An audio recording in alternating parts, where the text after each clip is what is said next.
T shirt भाई बा अरे सुब्बाड़े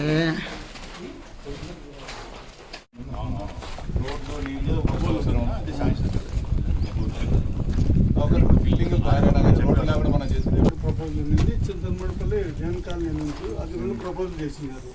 ప్రపోజల్ చేసింటే ఇక్కడ వీళ్ళు పోయి అడ్డగించి కాదుగుడ్డ అని చెప్పేసి పద్మశాల వాళ్ళకి ఇచ్చాను. విధి లేదని చెప్పేసి అది గట్టిగా పడితే అది జైన్ కాలనీ.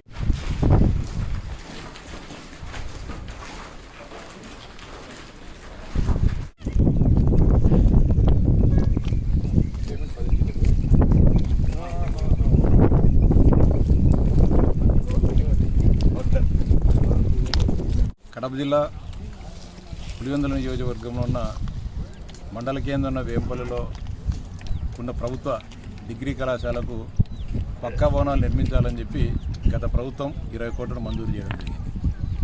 20 కోట్ల మంజూరు చేసిన తర్వాత టెండర్లు పిలిచిన తర్వాత ఇక్కడ ఎక్కడ నిర్మించాలన్నదైన సమస్య వచ్చినప్పుడు చింతరాంపల్లె పక్కనున్న కొండపైన నిర్మించాలని చెప్పి ఇక్కడ శంకుస్థాపన చేసి ఆ భవనాల నిర్మాణాన్ని ప్రారంభించడం జరిగింది.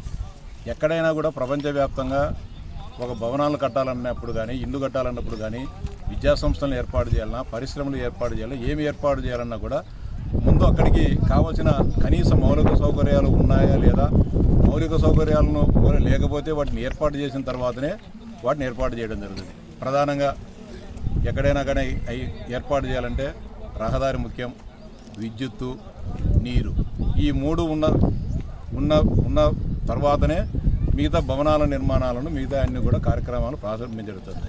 కానీ గత ప్రభుత్వం రివర్స్ పరిపాలనలో భాగంగా రివర్స్ ప్రభుత్వం కాబట్టి ముందు రహదారి నిర్మించుకోకుండా ఇక్కడ కొండ మీద భవనాలు నిర్మించడం జరిగింది.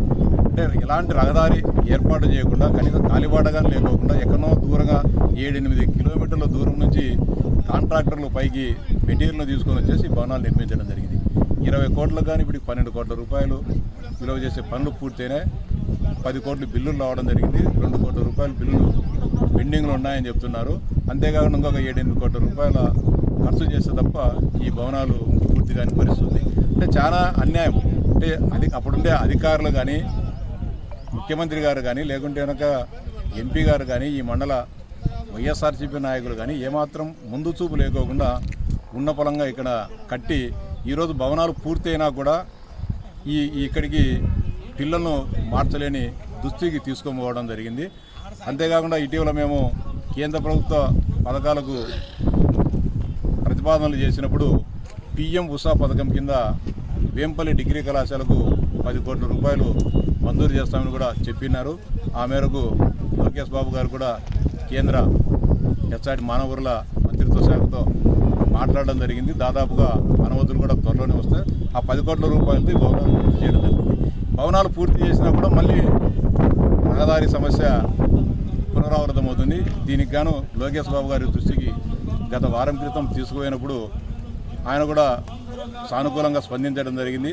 ప్రత్యక్షంగా అక్కడికి మనం ఇమ్మీడియట్గా ఆ భవనాలను పూర్తి చేయడము, భవనాలకి పిల్లలను తీసుకొని పోయిన తర్వాత రహదారి ఏ విధంగా నిర్మించాలనే దానిపైన ఒకసారి ప్రత్యక్షంగా పరిశీలించి ఒక నివేదిక ఇవ్వమని చెప్పడం జరిగింది.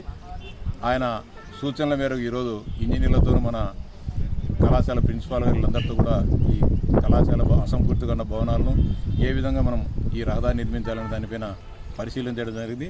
ఖచ్చితంగా ఈ అకాడమిక్ ఇయర్ ఈ పూర్తి కావాలన్నా కూడా 7-8 నెలలు పడతాయి. ఈ భవనాలు పూర్తిగా అసంపూర్తిగా ఉన్నవి పూర్తి కావాలంటే మరో 7 నెలలు పడుతుంది. ఈ అకాడమిక్ ఇయర్ కాదు కానీ వచ్చే అకాడమిక్ ఇయర్ కల్లా ఈ భవనాలు పూర్తి చేయడం, ఏదో విధంగా పిల్లలను ఈ రహదారిని నిర్మించి ఖచ్చితంగా వచ్చే విద్యా సంవత్సరం నుంచి నూతన భవనాల్లోకి తరగతులను ప్రారంభించడం.